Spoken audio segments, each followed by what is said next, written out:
नमस्कार। आज हम एक बहुत ही कमाल की चीज के बारे में बात करने वाले हैं। वो निर्देश पुस्तिका जो हर जीवित चीज के अंदर छिपी होती है।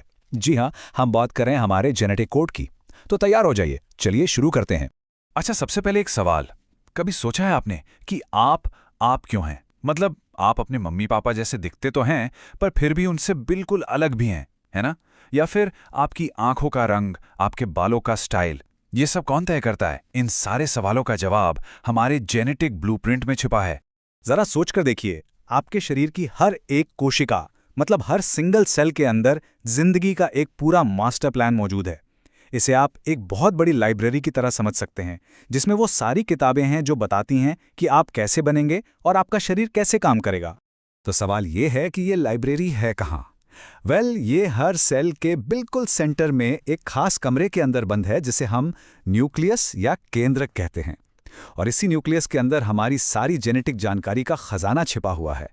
आप देखिए, इस लाइब्रेरी के अंदर जो सारी जानकारी है वो मोटी मोटी किताबों में रखी हुई है, और इन्हीं किताबों को हम कहते हैं क्रोमोसोम्स, या हिंदी में कहें तो गुणसूत्र। ये वो स्ट्रक्चर्स हैं जो हमारी सारी जेनेटिक इन्फॉर्मेशन को एकदम करीने से पैक करके रखते हैं। तो आखिर ये क्रोमोसोम है क्या? असल में ये न्यूक्लियस के अंदर धागे जैसे स्ट्रक्चर होते हैं जो प्रोटीन और एक खास मॉलिक्यूल डीएनए से बने होते हैं। इनका सबसे जरूरी काम है जेनेटिक जानकारी को माँ बाप से बच्चों तक पहुंचाना। और एक मजे की बात, क्रोमोसोम नाम 1888 में वॉल्डेयर नाम के एक साइंटिस्ट ने रखा था। और यहाँ एक बहुत ही मजेदार बात है, हर जीव में क्रोमोसोम्स की संख्या अलग अलग होती है। जैसे हम इंसानों में 46 क्रोमोसोम्स होते हैं, लेकिन एक कुत्ते में पता है कितने? 78। और एक कबूतर में तो 80 होते हैं। और वहीं एक छोटे से राउंड वर्म में सिर्फ 2 ही होते हैं। कमाल है ना? एक बात और, क्रोमोसोम्स हमेशा जोड़ों में आते हैं, मतलब पेयर्स में। हमारे शरीर की ज्यादातर सेल्स में क्रोमोसोम्स के 2 सेट होते हैं, जिसे साइंटिस्ट डिप्लॉयड कहते हैं। लेकिन जो हमारी रिप्रोडक्टिव सेल्स होती हैं, यानी स्पर्म और एग, उनमें सिर्फ एक ही सेट होता है। इसे हैप्लॉयड कहा जाता है। और रिप्रोडक्शन के लिए ये फर्क बहुत बहुत जरूरी है। चलिए अब थोड़ा और अंदर चलते हैं। अगर क्रोमोसोम्स हमारी जेनेटिक लाइब्रेरी की किताबें हैं, तो फिर इन किताबों में लिखा क्या है, कौन सी भाषा में? वो भाषा है डीएनए। डीएनए, जिसका पूरा नाम है डीऑक्सी राइबो न्यूक्लिक एसिड। हाँ, थोड़ा मुश्किल नाम है। ये वो कमाल का मॉलिक्यूल है जिसमें किसी भी जीव का पूरा यूनिक जेनेटिक कोड लिखा होता है। यही वो चीज़ है जो एक पीढ़ी से दूसरी पीढ़ी तक सारी जेनेटिक जानकारी लेकर जाती है। डीएनए का स्ट्रक्चर तो आपने शायद देखा ही होगा, ये काफ़ी फेमस है। वॉटसन और क्रिक नाम के वैज्ञानिकों ने बताया था कि ये एक डबल हेलिक्स जैसा होता है। आसान भाषा में कहें तो एक घुमावदार सीढ़ी की तरह। बस कल्पना कीजिए एक सीढ़ी की जिसे दोनों सिरों से पकड़कर घुमा दिया गया हो। तो इस घुमावदार सीढ़ी के जो 2 लंबे खंभे हैं वो बने होते हैं शुगर और फॉस्फेट से, और सीढ़ी के जो असली स्टेप्स हैं जिन पर हम पैर रखते हैं वो 4 अलग अलग केमिकल बेस से बने होते हैं। इनके नाम हैं एडेनिन, जिसे हम ए कहेंगे, ग्वानिन जी, साइटोसिन सी और थाइमिन टी। और पता है, इन बेस के जोड़ने का एक बड़ा सिंपल सा रूल है। ए हमेशा टी के साथ ही जोड़ी बनाता है और जी हमेशा सी के साथ। बस यही नियम है। और इनकी जोड़ी को जो चीज़ आपस में जोड़कर रखती है वो है हाइड्रोजन बॉन्ड्स। ए और टी के बीच 2 और जी और सी के बीच 3 बॉन्ड्स होते हैं, जो इस पूरी सीढ़ी को मजबूती से पकड़े रहते हैं। तो अगर डीएनए एक बहुत बड़ी इंस्ट्रक्शन मैनुअल है, तो फिर जीन्स क्या है? जीन्स उस मैनुअल में लिखे हुए खास वाक्य या निर्देश हैं। मतलब हर जीन एक स्पेसिफिक कमांड देता है। असल में जीन डीएनए का एक छोटा सा टुकड़ा होता है जो शरीर को एक खास तरह का प्रोटीन बनाने का ऑर्डर देता है।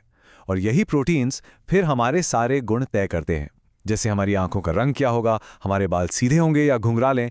इसीलिए जीन्स को ही हेरिडिटी यानी आनुवंशिकता की सबसे बेसिक यूनिट माना जाता है। पर सोचिए, क्या हो अगर इन निर्देशों में कोई टाइपिंग मिस्टेक हो जाए? बस इसी गलती को म्यूटेशन कहते हैं। ये डीएनए के सीक्वेंस में एक छोटा सा बदलाव होता है जो किसी जीन के दिए हुए इंस्ट्रक्शन को बदल सकता है। अब ये बदलाव कभी कभी नुकसानदायक होते हैं, कभी कभी फायदेमंद भी साबित होते हैं, और ज्यादातर मामलों में तो इनका कोई खास असर ही नहीं होता। अब ये म्यूटेशंस होते क्यों हैं, इसके कई कारण हो सकते हैं। कभी कभी तो ये बस सेल डिवीजन के दौरान हुई एक रैंडम गलती होती है, लेकिन ये बाहरी चीज़ों की वजह से भी हो सकते हैं, जैसे कि सूरज से आने वाली खतरनाक यूवी रेडिएशंस या फिर सिगरेट के धुएं में मौजूद कुछ केमिकल्स। तो ठीक है, हमारे पास न्यूक्लियस के अंदर ये मास्टर ब्लूप्रिंट यानी डीएनए तो है, पर शरीर की जो असली फैक्ट्री है, मतलब सेल के बाकी हिस्से, वहां तक ये इंस्ट्रक्शंस पहुंचते कैसे हैं? बस यहीं पर एंट्री होती है आरएनए की।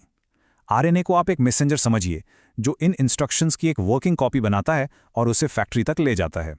आरएनए यानी राइबोन्यूक्लिक एसिड डीएनए का कजन जैसा है, पर उससे थोड़ा अलग है। सबसे बड़ा फर्क तो ये है कि डीएनए डबल स्ट्रैंडेड होता है, मतलब 2 लड़ियों वाला, जबकि आरएनए आमतौर पे सिंगल स्ट्रैंडेड होता है। इसमें शुगर भी थोड़ी अलग तरह की होती है, और एक और खास बात, इसमें थाइमीन यानी टी की जगह यूरेसिल मतलब यू नाम का एक बेस होता है। तो आरएनए का मेन काम एक मैसेंजर का है।